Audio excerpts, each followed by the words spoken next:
Nós vamos começar a falar sobre salário de benefício.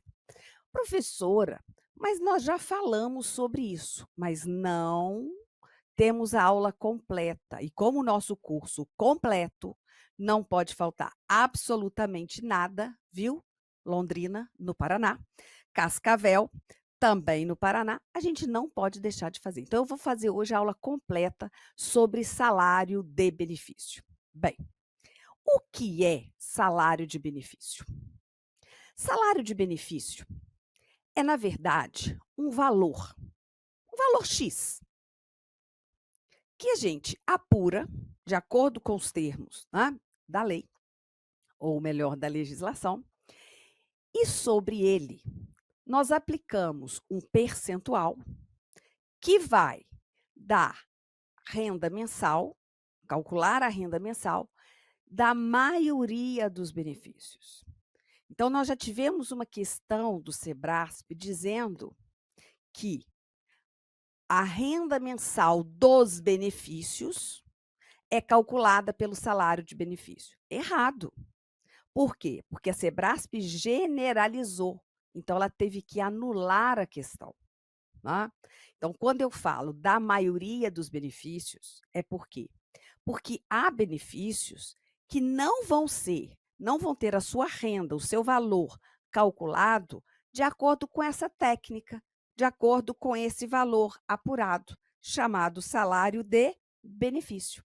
Então, o salário de benefício para nós é o valor básico utilizado para cálculo da renda mensal dos benefícios de prestação continuada. Agora veja, exceto o salário família, a pensão por morte, o salário maternidade e o auxílio reclusão. Bem, há pessoas que eu ouço dizendo assim: a pensão por morte tem o seu cálculo indiretamente feito pelo salário de benefício. Não vá nessa linha, tá? Não vá nessa linha. Vá na linha de que salário família, salário maternidade, pensão por morte e auxílio reclusão não são calculados pelo salário de benefício. E então, quais são? Auxílio por incapacidade temporária, auxílio acidente, as aposentadorias, tá? Todas elas. As a programada do professor, a por idade do trabalhador rural, a especial, a do segurado com deficiência. Então, todas as aposentadorias do regime geral têm a renda mensal calculada pelo salário de benefício. Sim. E a lei, ela diz no artigo 28 que o valor do benefício de prestação continuada, inclusive o regido por norma especial e o decorrente de acidente do trabalho, exceto o salário família e o salário maternidade, será calculado com base no salário de benefício. Então, Bárbara, presta atenção. A lei excepciona quem? O salário família e o salário maternidade. Mas quando eu chego no regulamento da Previdência, no decreto 3048, ele excepciona o salário família, o salário maternidade, a pensão por morte, o auxílio reclusão e os demais benefícios previstos em legislação especial. Então, nós temos aqui, e graças a Deus, né, as questões não estão vindo muito com a literalidade da lei, eu prefiro ficar com o decreto, porque ele está mais explicado, ele está mais detalhado. Não é que ele está criando direito e obrigação, nada disso, ele não está extrapolando a lei, tá? Bem, então vamos lá. Nós temos um marco agora muito importante, que é a reforma de 2019. A emenda constitucional 103, vocês já sabem, ela altera a forma de cálculo dos benefícios de aposentadoria, pensão, né? E também muda a forma de cálculo do salário de benefício. Se eu for estudar salário de benefício pelo artigo 29 da Lei 8.213, eu vou errar. Portanto, faça essa anotação. Salário de benefício, pela legislação atual vigente, nós vamos estudar pelo artigo 32 do Decreto 3.048. Por quê? Porque ele traz o que a reforma de 2019 trouxe. Ele está regulamentando o que trouxe a emenda constitucional 103. Então, em vez de você ir até a emenda, estudá-la, né, e ficar maluca porque ela é difícil de compreensão, eu tive dificuldade quando ela foi publicada. O que a Previdência faz? Regulamenta isso no próprio decreto. Então, nós vamos pelo caminho mais adequado. Não é o mais fácil, o mais adequado. Vamos estudar já pelo decreto da Previdência. Bem, como se calcula hoje o salário de benefício? Pela média, veja, o salário de benefício a ser utilizado para o cálculo dos benefícios de que trata este regulamento, inclusive aqueles previstos em acordo internacional, consiste no resultado da média aritmética simples dos salários de contribuição e das remunerações adotadas como base para as contribuições a regime próprio de previdência social ou como base para as contribuições decorrentes das atividades militares, de que trata os artigos 42 e 142 da Constituição, considerados para a concessão do benefício, atualizados monetariamente, correspondente a 100% do período contributivo, desde a competência julho de 94 ou desde o início da contribuição, se posterior a essa competência. Então, veja, o salário de benefício, essa é a fórmula nova, né?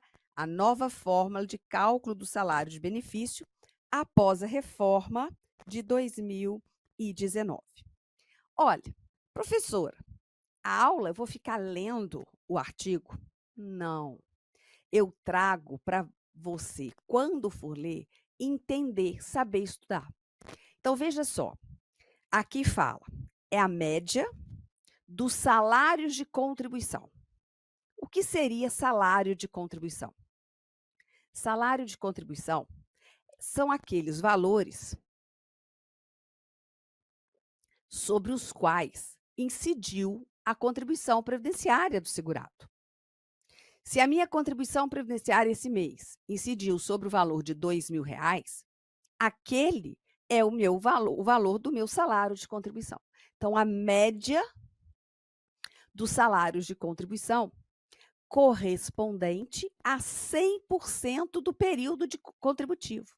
Então, todo o período contributivo que eu tiver, a partir de julho de 94, né, nós vamos atualizar aqueles salários de contribuição e fazer a média. Mas, professor, aqui está falando salários de contribuição e as remunerações que se viram de base de cálculo para o regime próprio ou para o regime militar. Isso quando nós trazemos tempo de contribuição de um regime próprio para averbar, para computar no regime geral, ou trazemos tempo de serviço militar. Mas então, depende. Por isso que tem esse conceito abrangente. Aquele rapaz que é segurado da Previdência Social desde o ano de 2000 só tem contribuição no regime geral. Como que vai ser o salário de benefício dele? Pegar todos os salários de contribuição, né, que tenha valor igual ou maior do que um salário mínimo, e nós vamos fazer a média, tá? Essa é a média e esse valor é o salário de benefício. Com essa média, com esse valor, nós vamos, para cada benefício, aplicar um determinado percentual que a lei manda, para eu achar o quê? O valor inicial do auxílio, da aposentadoria. Isso é que é a técnica do salário de benefício. Bem, vamos lá. O valor do salário de benefício não será inferior a um salário mínimo e nem superior ao limite máximo do salário de contribuição. Então, quando se faz esse cálculo da média, o INSS vai considerar como mínimo o valor de um salário mínimo. Ainda que dê menos, vai então ficar ali no salário mínimo. E também não vai poder superar o teto, o limite máximo estabelecido para o salário de contribuição, que é aquele valor que a Previdência entende que é o máximo sobre o máximo que um segurado pode contribuir. Exemplo: suponha que a portaria do Ministério da Previdência Social e da Fazenda estipulam hoje que o limite máximo do salário de contribuição seja de R$ 10.000. Ainda que eu tenha um salário de 20, a minha contribuição vai ser sobre quanto? 10.000, porque é o limite máximo do salário de contribuição, da base de cálculo, daquele valor sobre o qual vai incidir a contribuição previdenciária. Então, o salário de benefício, ele não vai ser menor que o salário mínimo e nem maior do que o teto, nem maior do que o limite máximo do salário do salário de contribuição. É como se eu falasse assim: o salário de benefício, ele não terá valor inferior a um salário mínimo e nem superior ao teto da Previdência ou ao teto do INSS, como a sociedade costuma falar, tá? Bem, serão considerados para o cálculo do salário de benefício os ganhos habituais do segurado empregado a qualquer título, sob a forma de moeda corrente ou de utilidades. Olha, sobre os quais tenha incidido contribuição previdenciária. Então, entram no cálculo aqueles ganhos que tenham tido a incidência, né, da contribuição. Agora, exceto o 13º salário. O 13º salário, ele sofre incidência de contribuição? Sim. Ele é salário de contribuição? Sim. Qualquer empregado sabe que quando ele receber o 13º, vai haver o desconto da contribuição previdenciária, né? Mas o 13º não entra no cálculo do salário de benefício, daquela média dos salários de contribuição. Então, eu posso dizer, com certeza, que o 13º salário é salário de contribuição, exceto para fins de cálculo do salário de benefício. Só que o parágrafo vai além. Ele diz assim: observado o disposto no artigo 19e, tá? Observado o disposto no artigo 19e. Por quê? A emenda 103 da reforma de 2019, ela passa a entender que aquelas competências, aqueles meses em que o salário de contribuição não chegou a ter o valor de um salário mínimo, pelo menos, ou seja, abaixo de um salário mínimo, ele não vai ser computado como tempo de contribuição. E aí o regulamento da Previdência, no artigo 19e, né, ele vira e fala: então, é o seguinte, se eu não computo para tempo de contribuição, eu não posso colocar aquele salário de contribuição para o cálculo do salário de benefício. Aquelas contribuições que, a partir, né, de 13 de novembro de 2019, para o empregado, o doméstico e o trabalhador avulso, que tiverem salário de contribuição menor do que o mínimo, não vão entrar no cálculo do salário de benefício. Por consequência, não entram no cálculo do próprio benefício que utiliza o salário de benefício. Como assim, professor? Então vamos lá. Imagine que no curso do período contributivo do João, nós temos vários salários de contribuição, várias competências. Mas nesta daqui, o salário de contribuição ficou inferior a um salário mínimo. Se ele ficou inferior a um salário mínimo, o que que ocorre, né? Esse aqui, ele não vai ser somado aos outros para fazer a média, para achar o salário de benefício, tá? Isso aqui quer dizer o artigo 19e e, portanto, observando aqui o parágrafo 4º do artigo 32. Agora veja. No cálculo do salário de benefício, serão considerados os salários de contribuição vertidos para regime próprio de previdência social de segurado oriundo desse regime, após a sua filiação ao regime geral de previdência social, de acordo com o disposto no artigo 214. Olha, esse caso é quando algum servidor, que estava lá amparado por regime próprio, resolve sair do regime, ou, portanto, também, né, exonerar-se do cargo e trazer aquele tempo contribuído para o regime geral.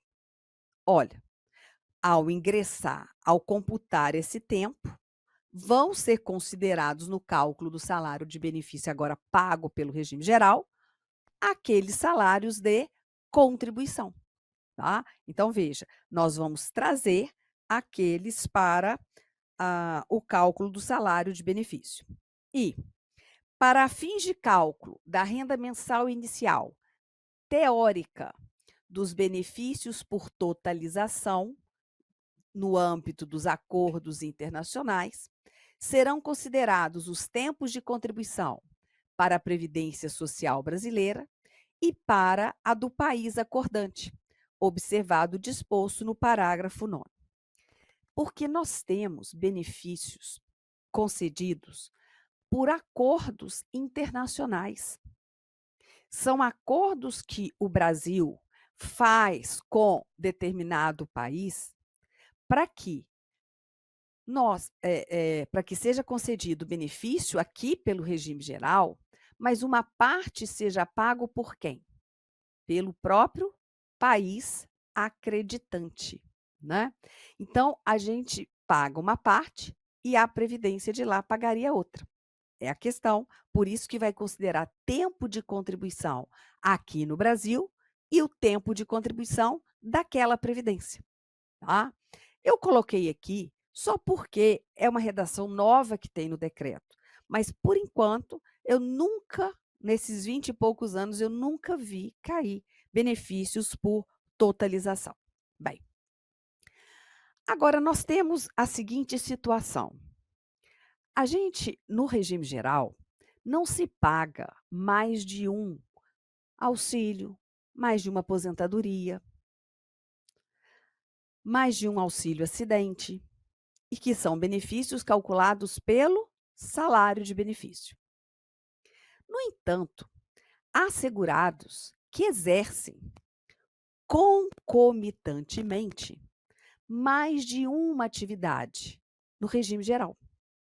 E a própria lei, e você já viu isso quando estudou a questão do segurado, que quando o segurado exerce mais de uma atividade remunerada abrangida pelo regime geral, ele será filiado obrigatório em relação a cada uma delas e vai se sujeitar, né, a contribuir em relação a cada uma, observado o teto máximo do salário de contribuição.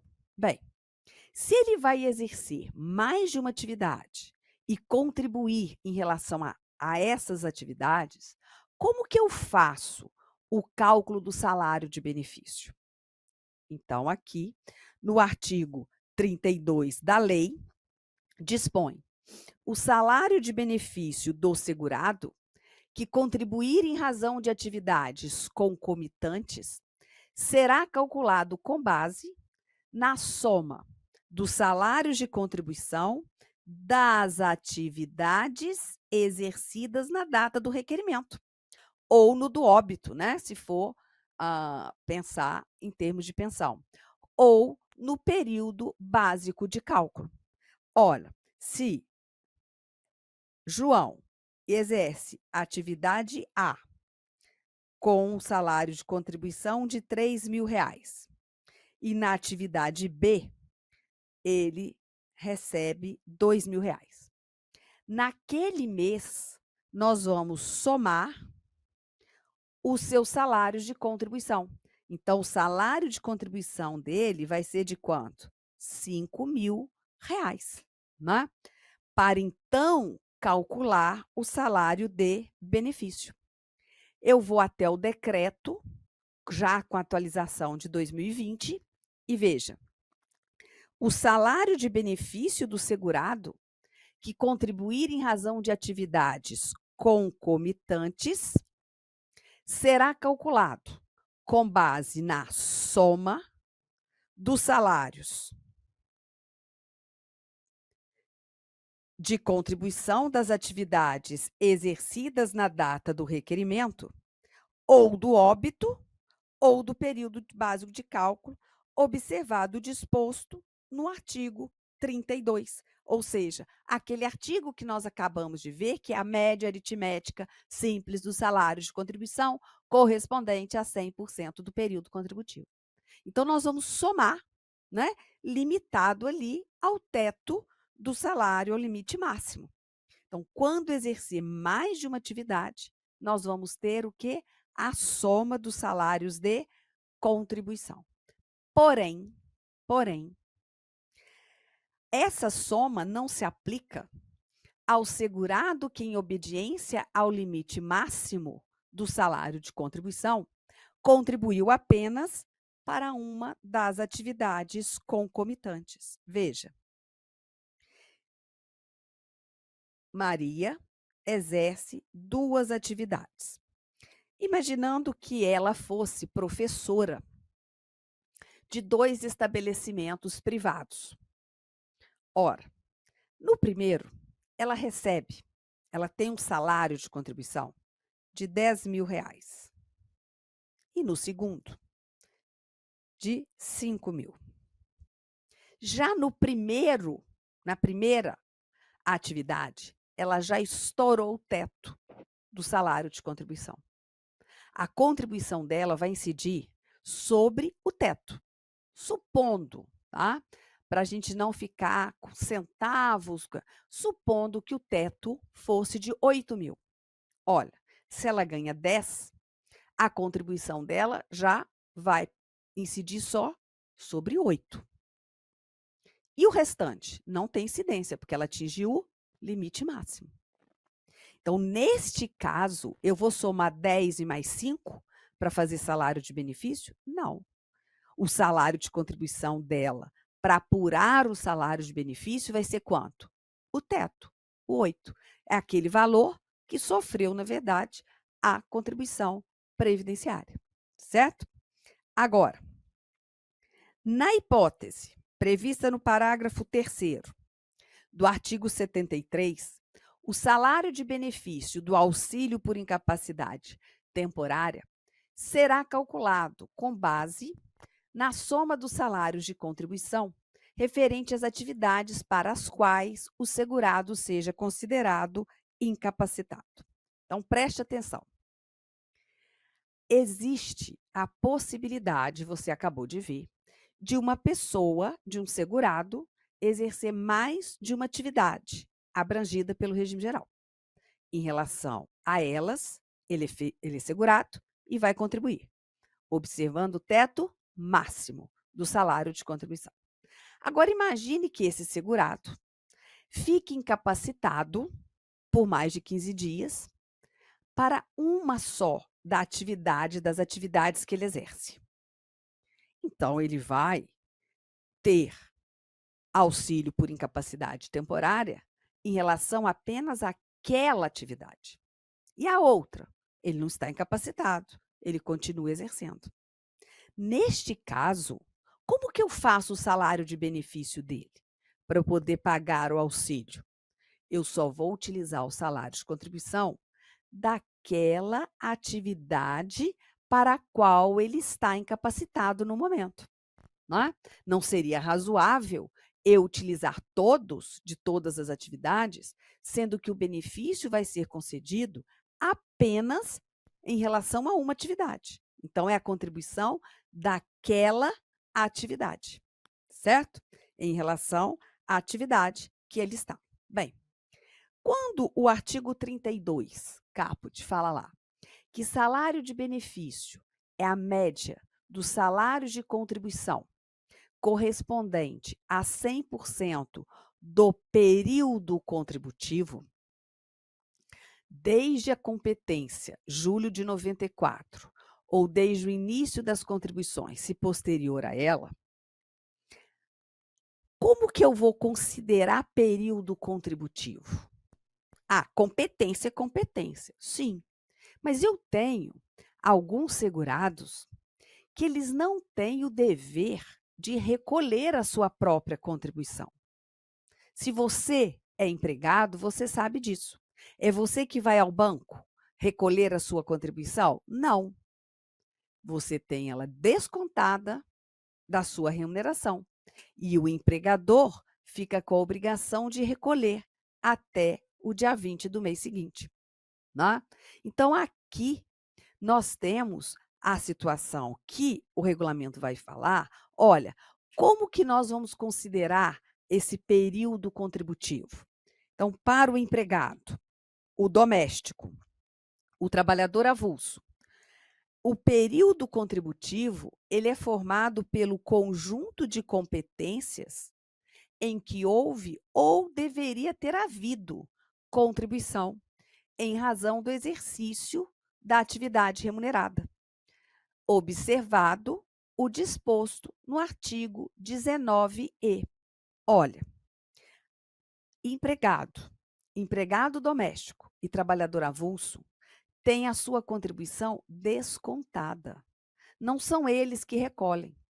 Então, o período de contribuição dele é contado daquelas competências ali que houve o recolhimento, ou pelo menos deveria ter havido, desde que eu só pegue os salários de contribuição que vão ser o quê? Igual ou acima de um salário mínimo, tá? No caso desses 3 segurados. Já os demais, contribuinte individual que recolhe por conta própria e o segurado facultativo, o período, tá? O período contributivo, ele é formado pelo conjunto de meses de efetiva contribuição. Tem que ter havido a efetiva contribuição. A efetiva contribuição a partir da primeira contribuição sem atraso? Não.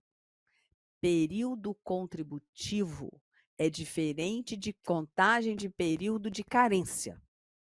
Então, período contributivo são todas aquelas competências, todos aqueles meses, né, em que houve a efetiva contribuição. E no caso do contribuinte individual e do segurado facultativo, tanto faz ser antes ou depois da reforma, o limite mínimo do salário de contribuição deles é um salário mínimo. O que for abaixo não entra no cálculo, tá? O que for abaixo não entra no cálculo. Bem, veja o parágrafo 22A. O período contributivo até 13 de novembro de 2019, então aquele período até antes da reforma, será apurado em conformidade com o disposto no artigo 188-G. Então, aqui eu tenho a reforma em 13/11/2019. Então, para períodos até aqui, ó, como que eu vou apurar, né? Como que eu vou considerar o período contributivo? Veja, o tempo de contribuição até 13 de novembro de 2019 será contado de data a data, desde o início da atividade até a data do desligamento, considerados, além daqueles referidos no artigo 19C, os seguintes períodos. Então, consideramos aqui também o tempo de serviço militar, exceto se já contado para inatividade remunerada nas Forças Armadas, né? Ou para aposentadoria no serviço público, federal, estadual, distrital ou municipal, ainda que anterior ao regime geral. Então, obrigatório, voluntário, alternativo esse tempo de serviço militar. Então, se não houve, né, não foi utilizado para as Forças Armadas ou para o serviço público, vão ser contados esse tempo de serviço militar. Vai ser contado o tempo em que o anistiado político esteve compelido ao afastamento de suas atividades profissionais em decorrência de punição ou de fundada ameaça de punição por motivo exclusivamente político, situação que será comprovada nos termos do disposto da Lei 10.559, que é a lei que trata da aposentadoria especial do anistiado político. Mas então esse tempo ele vai, né, tá ali dentro, considerado no período contributivo.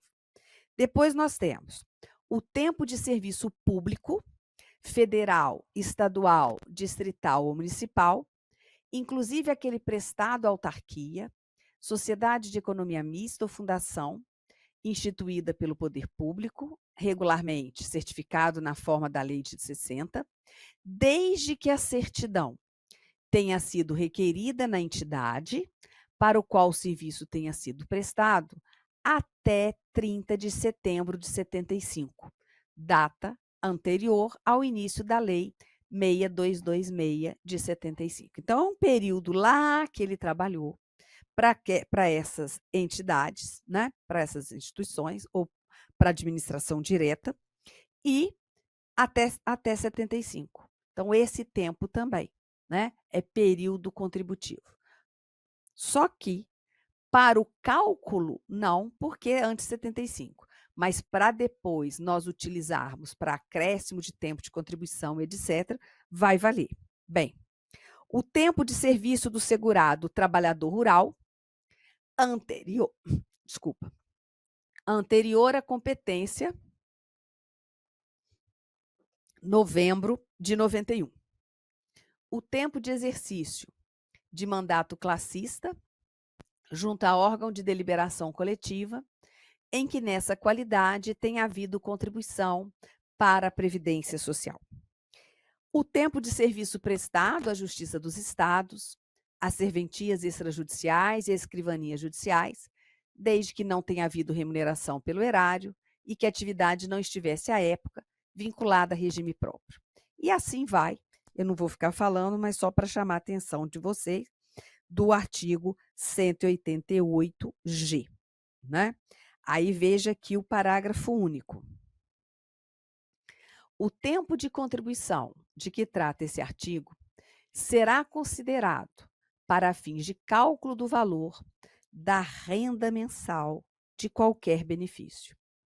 Porque você vai verificar que tem alguns benefícios que nós vamos ter aplicação de percentual por grupo de contribuições ou por tempo de contribuição acima de um determinado número de anos. Por isso que esse artigo, ele é importante, porque considerando esses períodos aí como tempo de contribuição, isso vai influenciar no cálculo da renda mensal do benefício. Bem, e o segurado especial, professora? O segurado especial, ele tem o seu salário de benefício igual a um salário mínimo, a não ser ressalvado, exceto, salvo, se ele contribuir como segurado facultativo. Se ele não contribuir sobre salário de contribuição na condição de facultativo, ele só tem aquela contribuição que incide sobre a receita da comercialização da sua produção. A legislação entende que o salário de benefício dele é igual ao salário mínimo. Então, por exemplo, auxílio acidente. O valor do auxílio acidente é de 50% do salário de benefício, só para dar exemplo.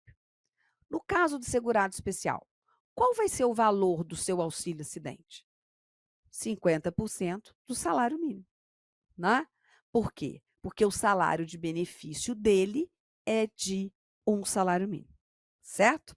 Bem, a reforma, ela muda a forma de cálculo do salário de benefício. Nós começamos a aula falando disso.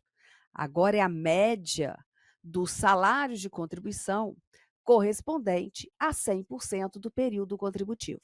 Não é isso? Sim. No que tange às aposentadorias, programada do professor especial, aqui, olha, nós temos no cálculo das aposentadorias programadas, e aqui se entende como aposentadoria programada, a programada, a especial, a por idade do trabalhador rural e aquelas da regra de transição, por idade e por tempo de contribuição. Nesses casos, olha, poderão ser excluídas, então poderão ser excluídas salários de contribuição, né, que vão resultar numa redução do valor do benefício.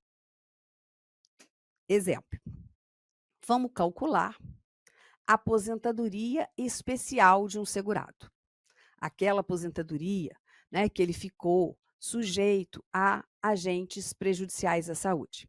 Bem, a gente tem que fazer o salário de benefício dele antes a média dos seus salários de contribuição. Mas agora é permitido excluir alguns salários dentro dessa média se, utilizando tudo, for causar uma redução no valor do benefício. Só que na hora que eu retiro esses salários de contribuição, que o artigo aqui me permite, ele fala o seguinte: olha, pode tirar, poder pode, mas desde que continue ainda com o número de contribuições exigida para aposentadoria, tá? Então, olha, a exclusão não altera o direito à aposentadoria previamente reconhecido, desde que mantida a quantidade de contribuições equivalentes ao período de carência e o tempo mínimo de contribuição necessário à elegibilidade da aposentadoria requerida. Vou dar um exemplo. A aposentadoria programada da mulher se dá aos 15 anos de contribuição, e com 62 anos de idade. A carência mínima é de 180 contribuições. Vamos fazer o salário de benefício. Vamos pegar o período contributivo dela, a partir de julho de 94, com aqueles salários de contribuição, e vamos fazer a média. Só que ela tem 300 contribuições, tá? Então, ela tem 300 contribuições. Se eu fizer a média, utilizando todas as 300 contribuições, imagine que o salário de benefício dela dê R$ 1.800. Mas se eu tirar, tá, 50 salários de contribuição, que são aqueles menores, eu consigo fazer uma média que eu chegue a um salário de benefício de R$ 2.500. Isso a lei permite, tá? Mas, quando eu tiro 50 salários de contribuição, ela fica com 250. Ela manteve o tempo de carência, número de contribuições? Sim, 180. Ela mantém o tempo de contribuição necessário para a sua aposentadoria? Sim, 15 anos. 250, né, dá 20 anos e pouco. Então, eu posso tirar essas 50 piores. É isso que o artigo fala. Desde que mantida a carência, desde que mantido a quantidade, né, o tempo necessário exigido para o benefício. Ninguém na sua prova vai mandar você fazer cálculo. Óbvio que não. Aqui, quando a gente estuda salário de benefício, a gente estuda a regra interpretando e sabendo o que dá de consequência. Se eu retiro, ela pode aposentar? Se eu retiro, ela mantendo a carência, mantendo o tempo de contribuição necessário, o benefício fica com valor melhor? Sim, então eu posso fazer, né? E aí, o parágrafo 27, ele diz assim: é vedada a utilização das contribuições excluídas na forma do parágrafo 24 para qualquer finalidade, inclusive para o acréscimo do percentual da renda mensal, aquele acréscimo de 2% que a gente aprendeu nas aposentadorias, né, programadas. Ora, voltando para o caso aqui da segurada, se ela ficou com 250 contribuições, eu vou arredondar, vou tirar 60 para ela ficar com 240, que equivale a 20 anos. Ora, então, quando eu for calcular a renda mensal da aposentadoria programada, eu vou colocar 60% mais 2% para cada grupo de 2% para cada ano de contribuição que exceder 15 anos. Então, eu só tenho aqui 5, 10%. Olha, eu utilizei só esses 240. Eu não coloquei essas 60, né, que equivaleriam a mais 5 anos. Eu não coloquei, por quê? Porque eu retirei do cálculo. Se eu retirei do cálculo, eu também não posso utilizá-las para contagem de aplicação do percentual na renda mensal, tá? Isso é o que o parágrafo 27 fala. Então, olha, calcula-se o salário de benefício pela média dos salários de contribuição. Sim, poderão nas aposentadorias programada, especial, aposentadoria por idade do trabalhador rural, nós vamos poder fazer o quê? Excluir alguns salários de contribuição se resultar num benefício menor, mas sempre obedecendo, sempre deixando mantidos o número de contribuições da carência e o número de tempo de contribuição exigido para aquele benefício. Aí sim eu posso excluir. tá? Então, quando vocês estudam o artigo 32, dá um nó na cabeça, porque vai lá, vem cá, mostra cá, errou, né? Mas ninguém vai fazer você fazer cálculo, vai fazer você entender essas possibilidades. Então, olha só, no auxílio por incapacidade, no auxílio acidente, eu posso excluir alguns salários de contribuição? Não. Na aposentadoria por incapacidade permanente, eu posso excluir alguns salários de contribuição da média? Não. Eu só posso excluir quando? Quando for aposentadoria programada, aposentadoria especial e aposentadoria por idade do trabalhador rural.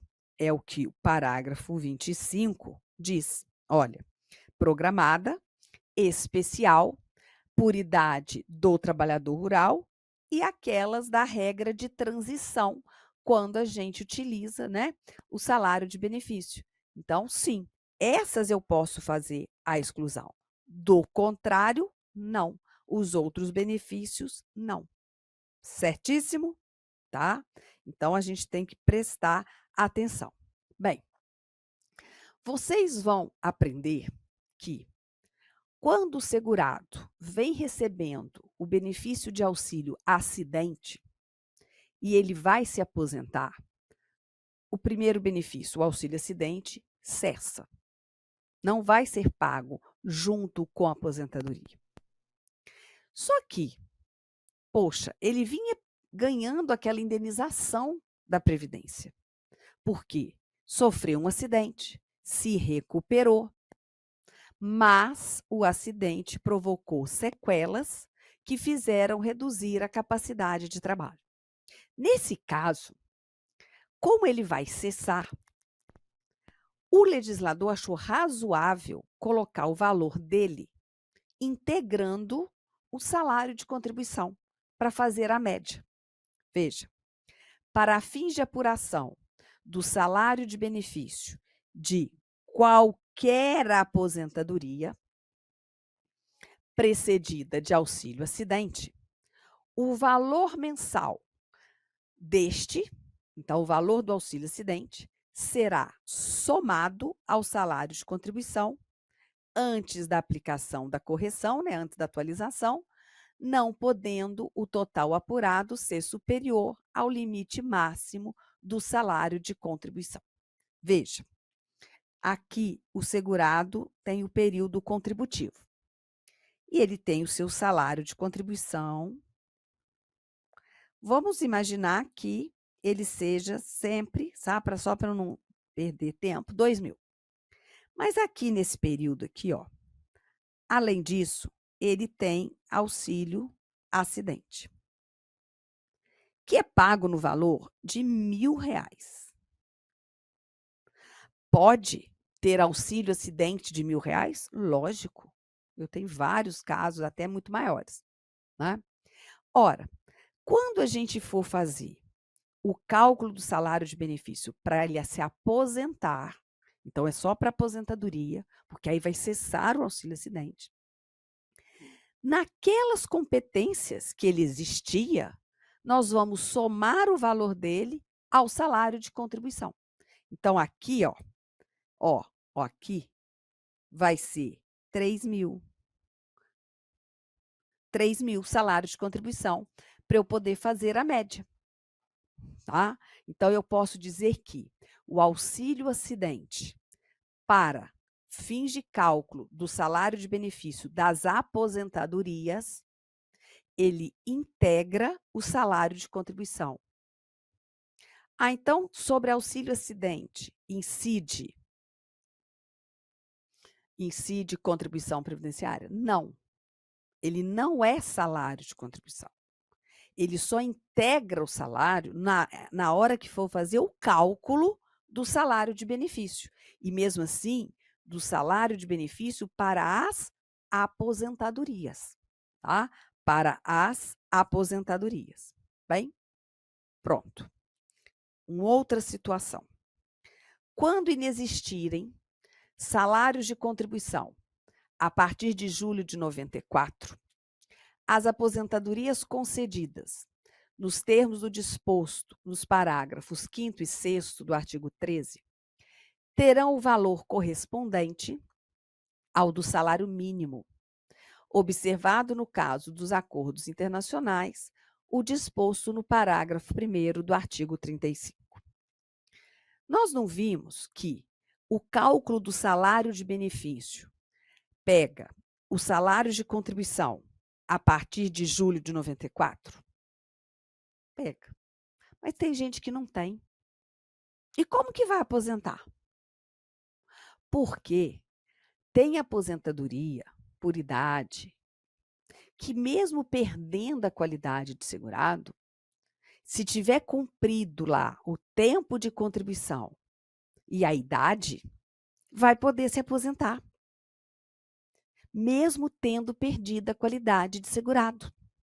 Então, nesse caso, como que eu vou fazer a média de um salário de contribuição que não existe? Porque depois de 94 a pessoa não tem. Então, o que eu faço? Pago a aposentadoria no valor de um salário mínimo. Ah, mas eu não consigo ver uma situação dessa. Eu vou te dar. Você encontra hoje com uma pessoa, uma mulher, que tem 62 anos. Hoje ela faz 62 anos. E ela há muitos anos não trabalha, não contribui. Só que quando ela era jovem, ela trabalhou e contribuiu. E aí você conversando com ela, você percebe que ela tem contribuições antes de julho de 94, que formam o total de 15 anos de contribuição. Ela hoje não é mais segurada da Previdência Social. Não. Mas ela tem 15 anos de contribuição e hoje 62 anos de idade. São os dois requisitos para a aposentadoria, que não necessita que a pessoa esteja, naquele momento, vinculada à Previdência Social.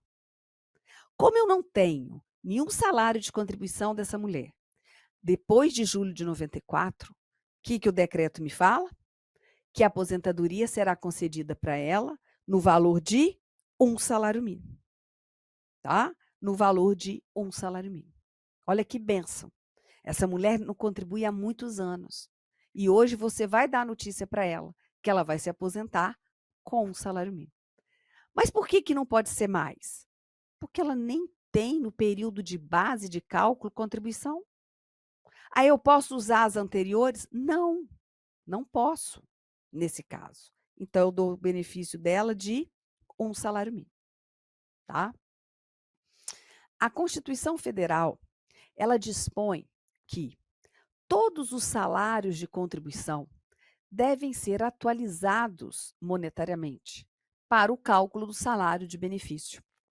Isso vem previsto, e você já estudou, no artigo 201, parágrafo 3º da Constituição Federal. É o chamado princípio da recomposição monetária. E aqui no decreto 3.048, ele diz: todos os salários de contribuição utilizados no cálculo do salário de benefício serão corrigidos mês a mês, de acordo com o INPC, referente ao período decorrido a partir da primeira contribuição do salário de contribuição que compõe o período básico de cálculo até o mês anterior ao do início do benefício, de modo a preservar o seu valor real. Imagine alguém que vai se aposentar por invalidez, por incapacidade. E ele tem aqui 20 salários de contribuição. Mas aqui, um no valor de 2.000, outro no valor de 1.500, outro no valor de 2.300. Só que 2.000 há quase 2 anos vale muito menos num país com inflação do que hoje. Por isso, essa garantia da recomposição monetária. O que nós vamos pegar? Nós vamos pegar todos os salários de contribuição desse período de cálculo dele e vamos atualizar mês a mês pelo INPC, que é o mesmo índice de reajustamento dos benefícios da Previdência, até o mês anterior ao do benefício. E eles todos atualizados para essa data, nós vamos então, né, fazer ali a média. Por quê? Porque se eu pegar só o valor nominal, imagine, eu pego uma contribuição de 95, um salário de contribuição de 95. Ele tem o mesmo valor do ano de 2000, 2010, 2020? Não. Então eu vou trazê-lo para a data do mês anterior à concessão do benefício, eu vou atualizar todos eles para aquela data, para eu poder fazer a média, né? Preservando aí o valor real dos benefícios da Previdência.